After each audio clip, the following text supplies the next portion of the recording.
오늘은 이제 요한복음 10장 1절에서 10절의 말씀으로 하나님의 음성 함께 듣는 시간 갖도록 하겠습니다. 자, 이제 요한복음 10장의 말씀 굉장히 익숙한 본문이죠. 소위 말하는 신약의 그 목자에 관한 이야기가 등장합니다.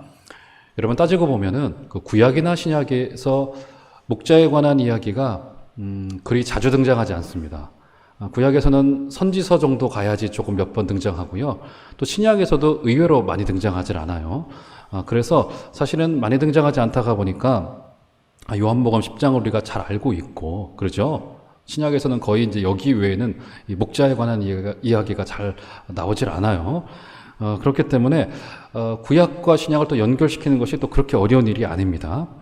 자, 그런데 오늘 본문을 우리가 그래서 어떻게 좀 이해를 하냐면 익숙하기도 하고 또 자주 접하지도 않는 거기 때문에 이 말씀이 좀 목가적인 분위기에서 예수님께서 본인이 목자인 것을 말씀하시기 위해서 조금 따뜻한 말씀으로 주신 것이구나, 이렇게 우리가 생각하기 쉽습니다. 자, 그런데 그러지는 않습니다. 일단은 이 본문이 처해진 위치를 좀 알 필요가 있습니다. 자, 어디냐면 이 본문은 예수님께서 예루살렘 성에 입성하시기 직전에 말씀하신 내용입니다. 이 말씀 이후에 어떤 일이 벌어지냐면 요한복음을 보면 예수님께서 나사로를 일으키신 사건이 등장하고요. 그리고 마리아를 통해서 향유가 부어지면서 예수님께서는 이제 본격적으로 고난의 길을 들어가기 시작하십니다. 자, 그리고 중요한 점 한 가지가 무엇이냐면 이렇게 3년의 사역을 거의 마무리하는 상황이었다라고 하는 말이 되어집니다. 그리고 오늘 본문의 중요한 점이 뭐냐면 이 본문을 듣고 있는 청자들이 누구냐는 점입니다. 여러분 놀랍게도 이 본문을 통해서 지금 본문의 말씀을 주님께서 주고 있는 그 청자들, 듣고 있는 사람들이 누구냐면 제자들이 아니었어요. 9장으로부터 이어져 온 몇 가지의 논쟁이 있었습니다. 그게 뭐냐면 9장에 보면은 예수님께서 맹인을 고치셨습니다. 그런데 마침 그날이 마침 안식일이었어요. 마침 그때 또 바리새인들이 있었습니다. 근데 그것을 가지고 예수님과 바리새인들 사이에 시비가 붙었어요. 그래서 그 시비를 붙는 와중에 예수님께서는 9장 39절 이후로부터 그들에게 대화를 걸기 시작하시고 그들과 말씀을 나누시면서 진짜 이 땅을 세워갈 목자가 누구인가를 주님께서 그들에게 말씀하고 있었습니다. 자, 그렇기 때문에 지금 9장에서부터 이어져 온 맹인 치유 사건이나 안식일 논쟁이나, 그래서 예수님께서 어떻게 말씀하십니까? 내가 이 날의 주인이다, 이렇게 말씀하시잖아요. 바로 그 논쟁을 통하여 예수님께서는 하나님 나라의 주인이 누구고 지금 여기에서 역사되어져야 될 인물이 누구인가에 대하여 정확히 가르쳐주고 있습니다.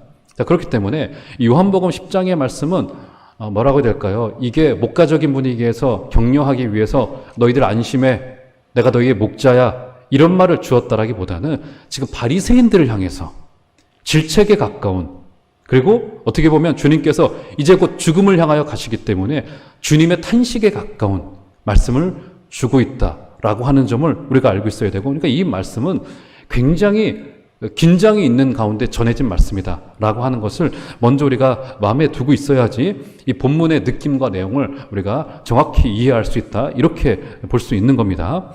자, 그래서 어떤 학자는 이 본문을 이렇게 표현을 했더라고요. 어떻게 표현을 했냐면 심판의 예견으로 말미암은 슬픔으로 주님이 말씀하셨다, 이렇게 표현합니다. 그러니까 주님께서 나는 양의 문이라, 나는 선한 목자라, 너희들 걱정하지 마, 나한테 오면 내가 너희들 다 먹여줄 거야, 이 말씀을 주기 위함이었다라기보다는 지금 이 말을 듣고 있는 그 청자들이 선한 목자인 나를 잡아서 죽일 것이다, 바로 그 일이 이제로부터 시작되어지고 있다라고 하는 것임을 우리가 그런 배경화에서 주어졌다라고 하는 것임을 여러분 먼저 기억하시고 오늘 말씀을 먼저 들어가야 됩니다.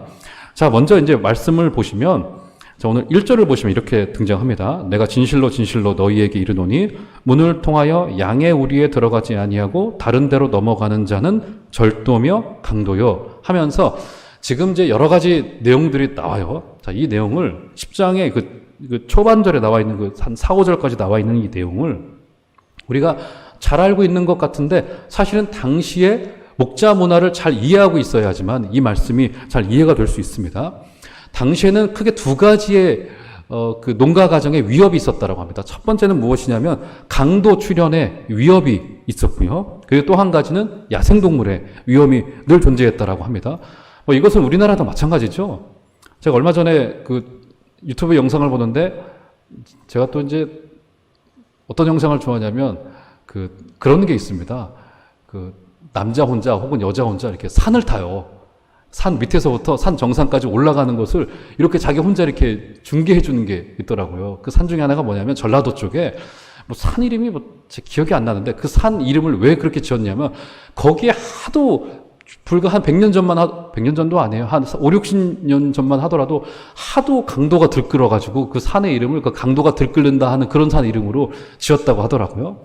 우리나라도 마찬가지죠. 야생동물과 강도의 위협이 늘 있어 왔습니다. 자, 그 이야기가 이 10장의 초반절에 정확히 등장하고 있습니다. 자, 강도의 위협이 굉장히 심했었는데, 자, 당시의 전통적인 가정에는요, 가정마다 최소한의 양을 가지고 있었습니다. 자, 그래서 두세 마리, 양의 수가 적은 가정들은 두세 마리 정도가 있어서 그 양을 어떻게 방목하고 관리를 했냐면 여러 가정들이 모여서 그 양을 함께 관리를 했습니다. 여러 가정이 모이면 어떻게 됩니까? 양이 최소 10마리 혹은 20마리 되어져서 아침마다 그 뒤뜰에 각 가정의 뒤뜰에 양의 우리가 있습니다. 양의 우리가 있어요. 그래서 그 양의 우리를 이제 문을 엽니다. 그러면 밤새도록 먹지 못했던 그 양들이 목자가 오는 발자국 소리를 들으면 또 문이 열려지는 소리를 들으면 양이 굉장히 흥분한다고요. 엄청나게 흥분을 합니다. 그래서 어떻게 되겠습니까? 양의 문으로 막 다 이렇게 집중하여 뛰쳐간다라고 해요. 그럴 때 목자가 거기에 음성을 냅니다. 목자가 내는 특이한 음성들이 있어요. 휘파람 소리 비슷한 휘 그런 목자의 소리를 낸다고 합니다. 지금도 그렇게 한다라고 해요. 그러면 신기하게도 양이 자기의 목자의 음성은 정확히 알아듣는데. 그래서 광군에 있는 배고파서 여러분 이 짐승들이 배고프면 절제가 안 돼. 그들의 행동이 통제가 안 되지 않습니까? 그런데 목자의 음성의 그 한마디에 양이 어떻게 됩니까? 쫙 줄을 서는 거예요.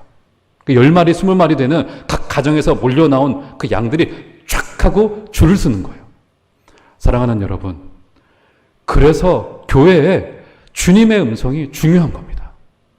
우리 종암제일교회는 그 어떤 사람의 소리가 아니라 정말 혼란스럽고 시끄럽고 정말 말이 되지 않는 일들이 벌어지고 있는 세상 아니겠습니까?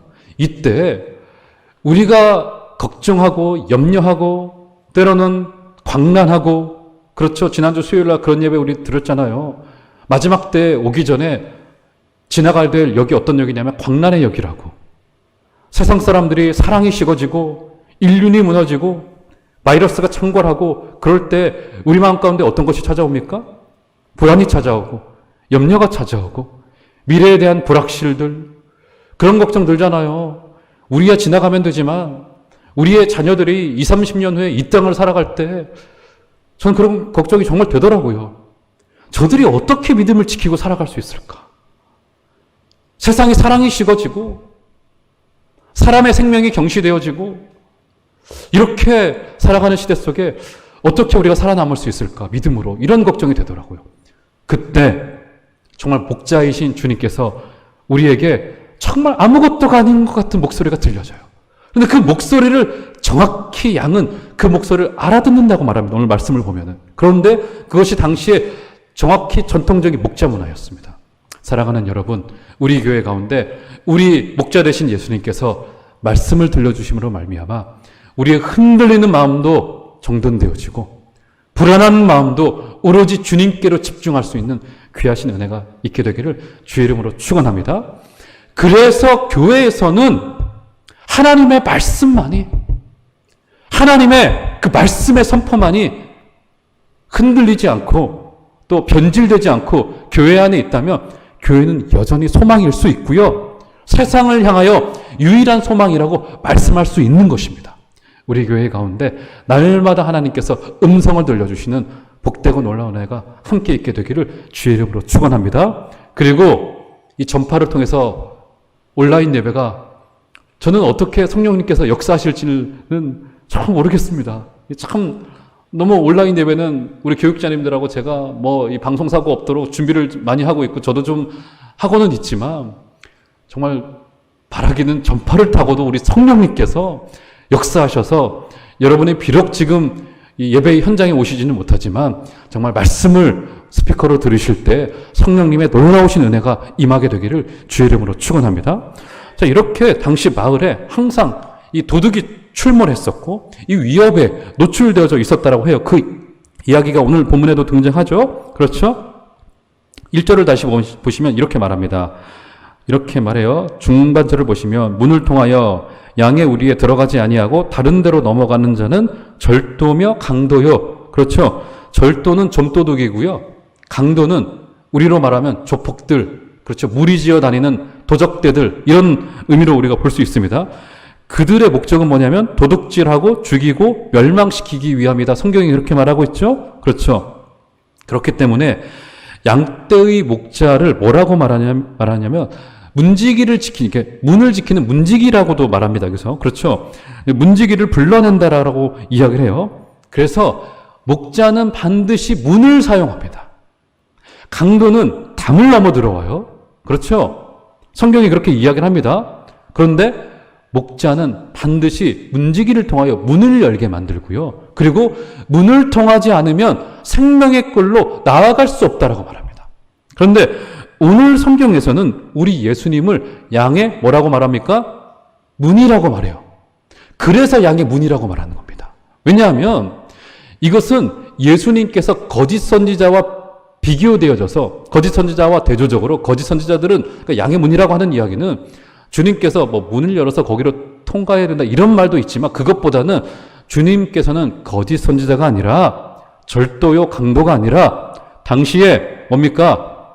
당시에 가지고 있었던 종교에 권력을 쥐고 있었던 잘못된 선지자들이 아니라 그들은 바로 하나님의 말씀을 왜곡한 자들이었는데 예수님은 오로지 양의 문이 되셔서 생명의 꼴로 나아가실 수 있는 유일한 분이 되신다는 말이 됩니다.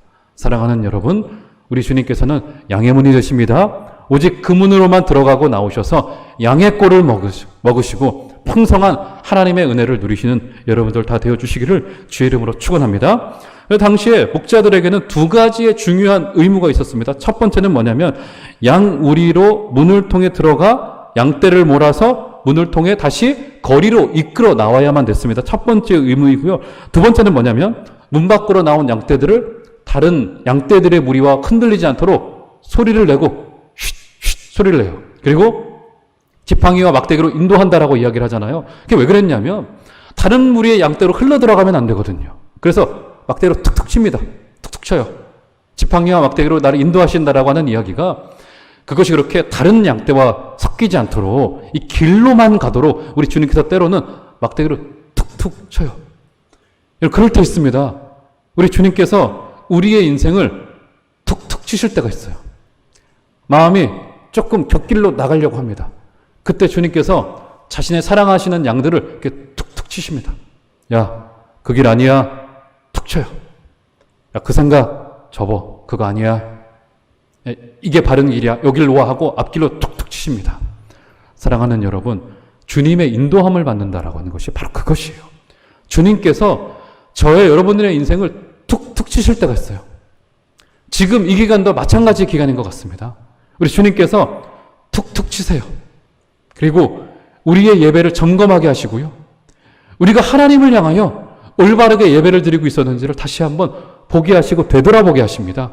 주님께서 지팡이와 막대기로 우리를 툭툭 치실 때 우리의 길을 정돈하여서 다시 주님이 우리를 이끄시는 그 길로 갈 수 있게 되기를 주의 이름으로 축원합니다. 그래서 양떼들이 밤새도록 먹지 못하여서 광란에 이 몸짓을 벌이면서 양의 무리로 들어갑니다. 양의 우리에서 이게 문으로 나옵니다. 그때 마침 목자의 음성이 들려져요.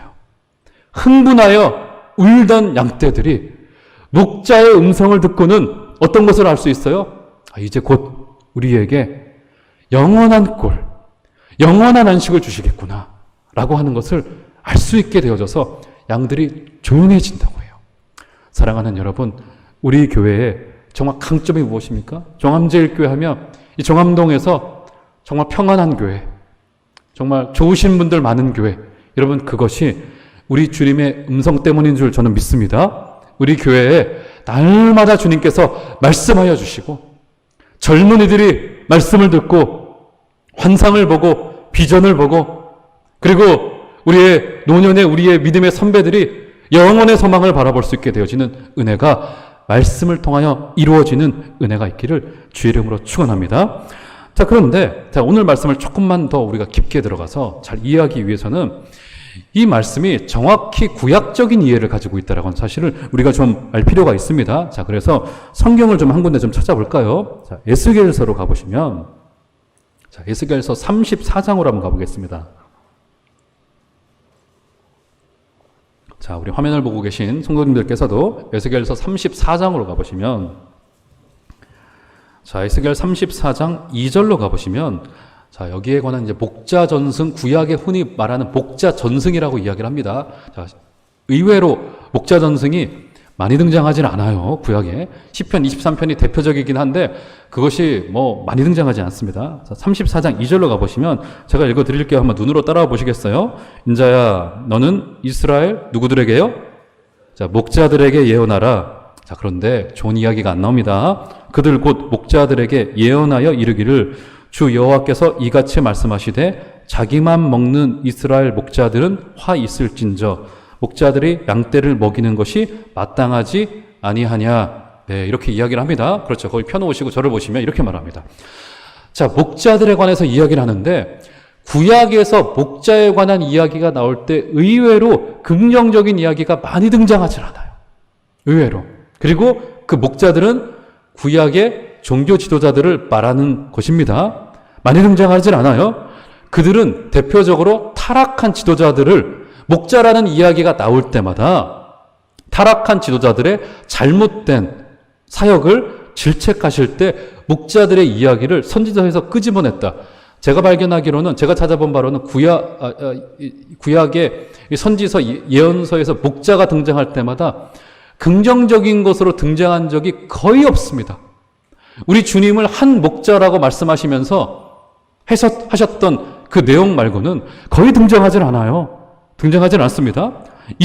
자기의 입속 챙기기 바빴던 목자들. 자, 그 밑에 3절과 4절을 보시면, 자, 이렇게 말합니다. 한번 보시겠어요? 계속 고발을 합니다. 너희가 살찐 양을 잡아 그 기름을 먹으며, 바로 여기서 이제 그 이야기가 나온 겁니다. 목자를 먹여야 되는데, 목자가 양을 먹여야 되는데 양을 잡아먹는다는 얘기가 여기서 나오는 거예요. 그 기름을 먹으며 그 털을 입되 양떼는 먹이지 아니하는도다. 자, 4절 다 같이 한번 읽어보겠습니다. 시작. 너희가 그 연약한 자를 강하게 아니하며 병든 자를 고치지 아니하며 상한 자를 싸매주지 아니하며 쫓기는 자를 돌아오게 하지 아니하며 잃어버린 자를 찾지 아니하고 다만 포악으로 그것들을 다스렸도다. 예, 그래서 예레미야나 에스겔이나 스가랴 정도의 목자 전승이 등장하는데 늘 게으르고 탐욕스러운 목자들로 등장합니다. 그래서 에스겔서에서는 어떻게 말하냐면, 목자가 없으므로 양떼들이 혼란스러워진다. 그러면서 한 목자가 오실 것을 예언해 놓고 있어요. 자, 그래서 자, 이 양의 문으로 이제 등장을 하는데, 우리 주님께서, 자, 우리 이제 요한복음으로 한번 되돌아가 볼까요? 자, 요한복음으로 가보시면 우리 주님을 선한 목자요, 주님을 양의 문으로 등장을 시킵니다. 이제 그 이야기를 그대로 예수겔서에서 받아요. 그러면서 자, 10장 9절로 가보시면 이렇게 말해요. 내가, 보실까요? 내가 무엇이라고요?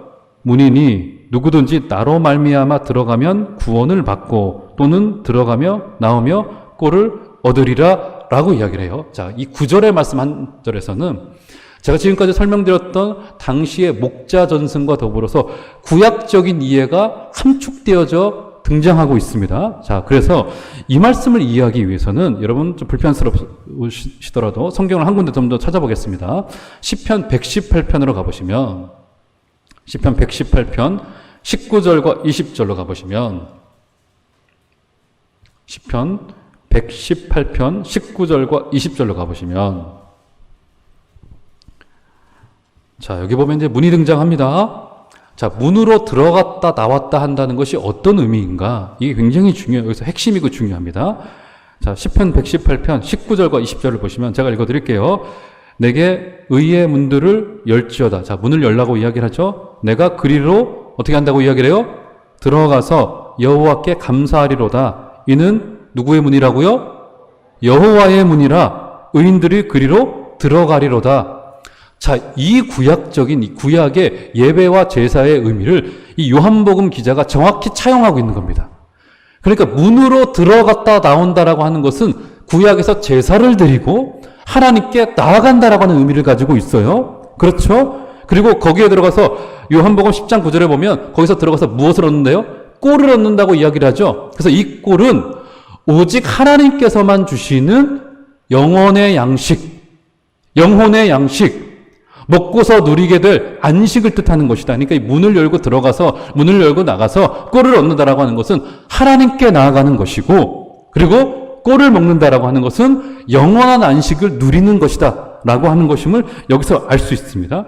그러니까 양의 문이신 예수님을 통해서 구원으로 인하여 감사의 노래를 부르고 영혼의 안식을 얻고 다시는 배고프지 않을, 다시는 목마르지 않을 영원한 생수와 영원한 안식을 먹게 될 것이다. 이 이야기를 하는 겁니다.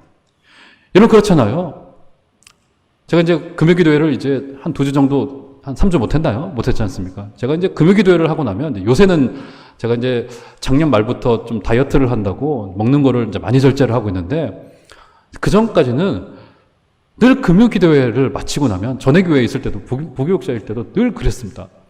또 전에 교회에서는 그 철야가 12시 넘었었거나 집에 오면 뭐 정리하고 거의 1시예요. 그러면 또 잘 잠이 안 오잖아요. 기도하고 돌아오면은 잠도 안 오고 그러니까 배는 고프고 그 밤에 컵라면이나 막 라면이나 혹은 이렇게 비빔국수 막 이런 것들을 막 해서 밀가루를 먹어요. 그 밥에 밀가루가 얼마나 땡기던지.